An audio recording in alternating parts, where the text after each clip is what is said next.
Welcome to Speculative Sandbox, your audio playground for creative storytellers. We're currently batch recording our upcoming episodes, so I've asked some friends to take care of the podcast in a limited author takeover series. You'll recognize them as former guests on the show, so you'll be in good hands. I look forward to chatting again soon.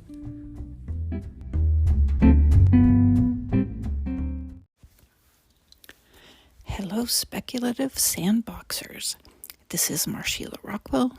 You might remember me from episode 6, where Vicky and I talked about dark triad personalities. Psychopaths and witches are kind of my jam, which you can see from a lot of the stuff that I write about. My husband and I, Jeff Marriott, and I wrote a book called 7 Psychos, which is all about psychopaths versus zombies and is set entirely in the Phoenix area. So that one was kind of fun. My latest book that's out right now is called Sisters of Sorcery. It's a Marvel book and features Clea, Agatha Harkness, although not the Agatha Harkness from WandaVision, the one from the comics. Also, Elizabeth Two Youngman, better known as Talisman from Alpha Flight, and Margoli Zardos, and a few other people make cameo appearances.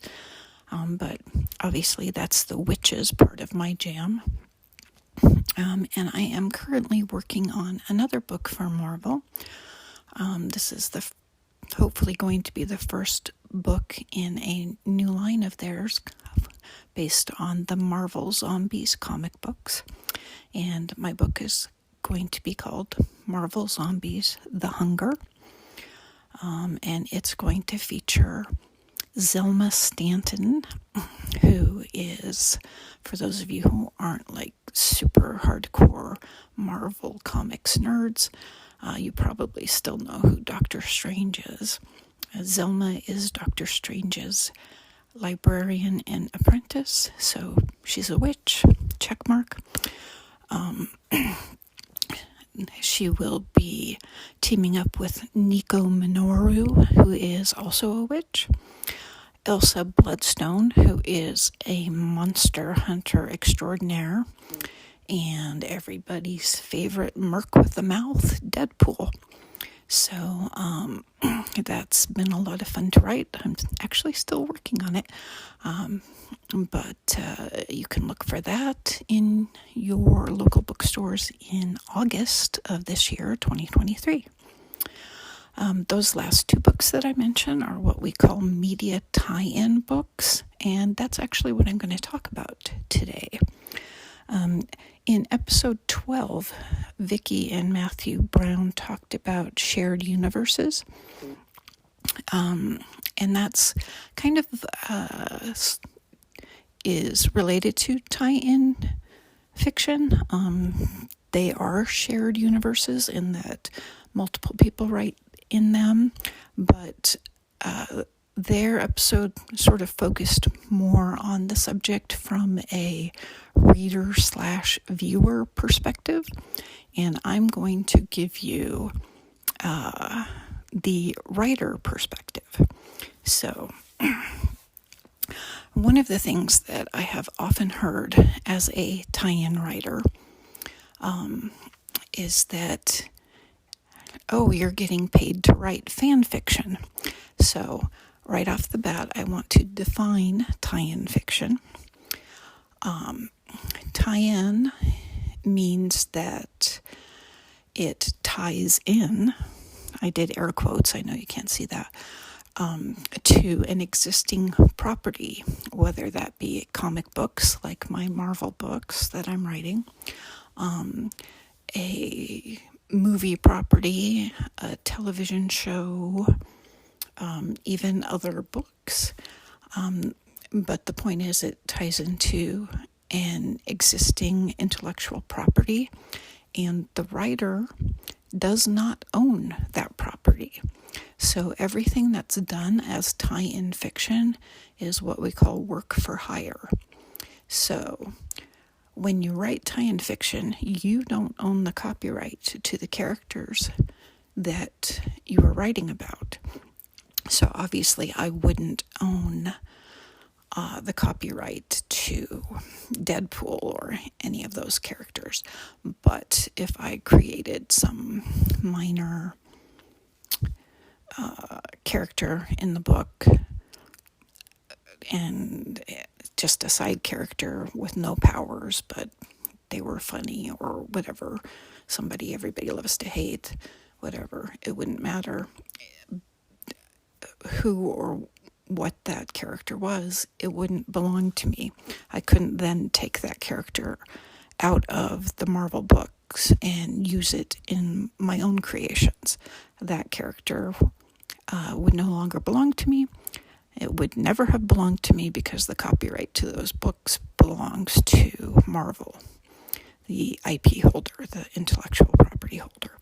So the difference between tie-in fiction and fan fiction is that tie-in fiction is authorized by the intellectual property owner, and tie-in fiction writers get paid for what they do by the IP holder, as opposed to fan fiction, where people are writing it solely for the love of it, the love of the property. They aren't usually approved by the IP holder. I know that's not true in every case, but in the majority of cases, and they don't get paid for writing it.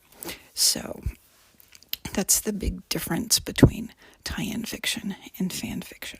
So the other thing that I hear a lot is that tie-in fiction is derivative and only hacks write it. It's for people who can't write their own original work. And, all of that is BS. I will tell you, Kevin J. Anderson, who writes his fair share of tie-in fiction and also his own original fiction, and is a very well-known and respected writer in the science fiction fantasy genre, has said that, back in the day, in the 70s, that novelizations and tie-in books were often very bad, and they were written under pen names for a quick buck. And that was just the way the business used to be back then. But that was back then. Nowadays, you have Hugo and Nebula winning authors who are writing tie-in fiction. You have people like Vonda McIntyre and Greg Bear, and more recently, Rebecca Roanhorse wrote a Star Wars book, and she's written some of the Marvel comic book characters, the indigenous characters, and you see that a lot because writers are fans of these properties too, and they jump at the chance to be able to write about characters that they love in worlds that they love. Just because they are a New York Times bestselling author doesn't mean that they aren't still fans of things. So the point is that if you have a New York Times bestselling author writing tie-in fiction, to me that says that the quality of fiction that you're getting in tie-in fiction is just as good as any original fiction that you'll find out there. Also, keep in mind that these are multi-million-dollar franchises that we're talking about. Star Wars, Marvel. They're not just going to pay, any old hack off the street to write stories set in their universes and then put their stamp of approval on it. They're going to vet you and make sure that you actually know how to write a good story. So if you're one of those people who avoids tie-in fiction because you think it's probably not going to be very good. I would like to assure you that that is not the case, that the people writing tie-in fiction today are top-notch authors, and they will. I mean, obviously, I haven't read every tie-in book out there, so I could be wrong, but I do know a lot of tie-in authors. We have a professional organization, and I will tell you that, there are a lot of very good writers writing tie-in fiction.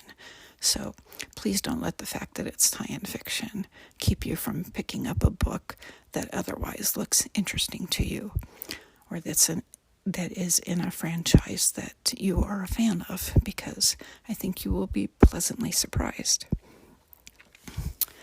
The other thing that I do want to mention is that there is sort of this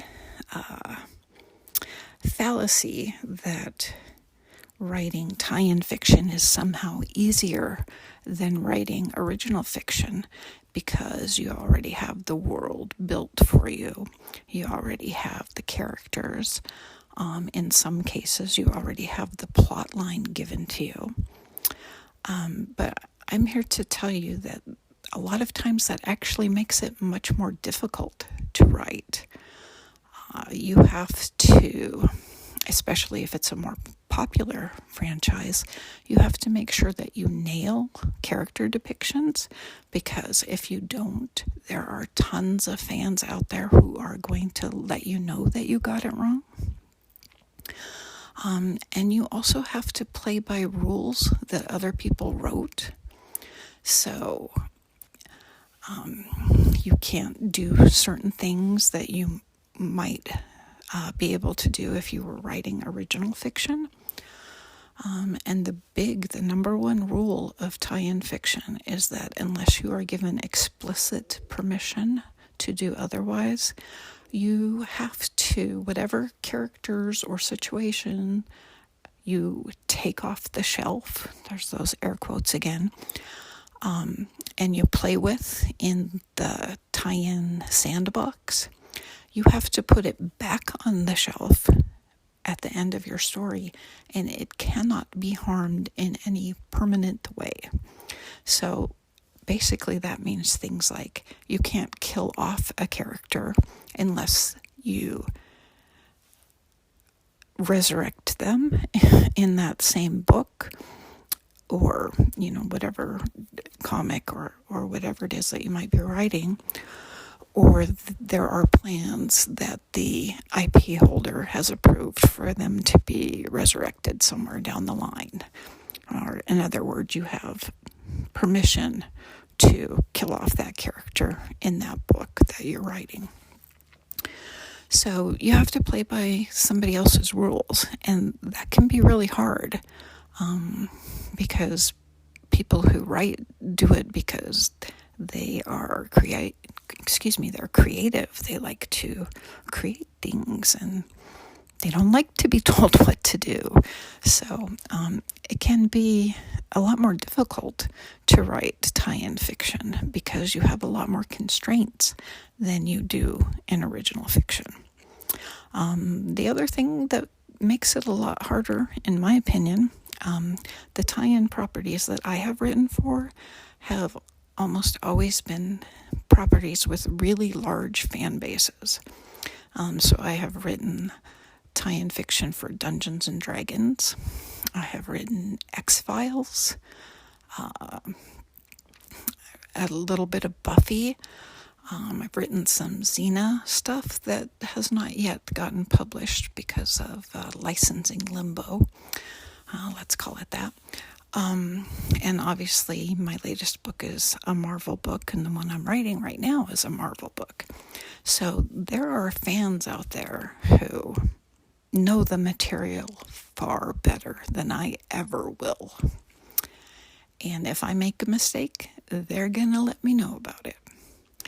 I don't have that problem if I'm writing my own original stuff, because nobody else knows that property better than I do, because I created it. So I don't have to worry about making people mad because I made a character act in a way that character just wouldn't act in, or something along those lines. So it's great to have a built-in fan base, but it's also hard to have a built-in fan base because it comes with built-in critics. That fan base can also be a huge resource, though. I know that when I was writing my Dungeons and Dragons books, I would often talk to people within the community, especially the Dungeons and Dragons online books that I wrote, the Shard Axe and Skein of Shadows. Those were written based on DDO, Dungeons and Dragons Online, and that is a multiplayer game, but I never played with other people. I did play the game, but I always soloed everything. So there were places that I couldn't go, quests that I couldn't do because you needed more than one player to do them. So I was able to talk to people in the DDO community and get them to, like, if they did that quest that I couldn't do, to take screenshots for me of what the dialogue was and, what certain interiors look like, so that I could use those places in my book. So that was a case where having a built-in fan base was a huge help. So, as with everything, there are pros and cons. I would just like to say that I myself really enjoy writing fan fiction. Fan fiction, oh my goodness. Tie-in fiction. I said that because I have notes down here, and I just glanced at the one that says this is not paid fan fiction, and so that's why I said it. But anyway, I really enjoy writing tie-in fiction, even though it's got some constraints that make it harder, in my opinion, to write than original fiction, because, and I will tell you, this is probably why every other person out there who's writing tie-in fiction does it, because I love the properties that I'm getting to write in. I started playing Dungeons and Dragons when I was in 3rd grade, and I always wanted to be a writer, but my aspiration was never to write the great American novel. It was to write D&D books. So when I got the opportunity to do that, I was over the moon. I was just thrilled because I loved the property. When I got the opportunity to write witches, Marvel witches, amazing.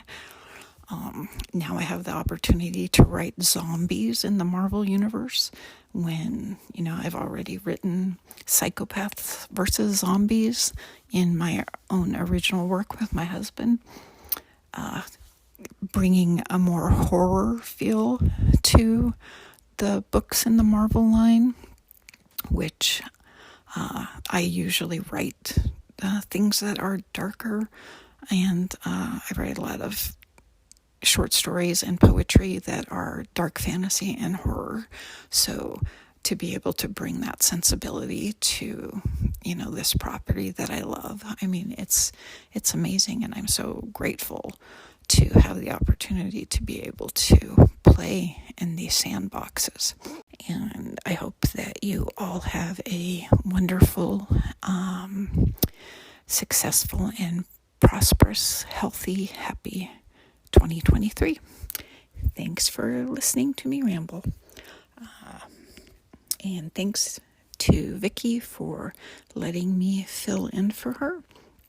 And I'm sure she'll be back soon with lots of really fun new episodes on Speculative Sandbox, so don't miss out. Bye.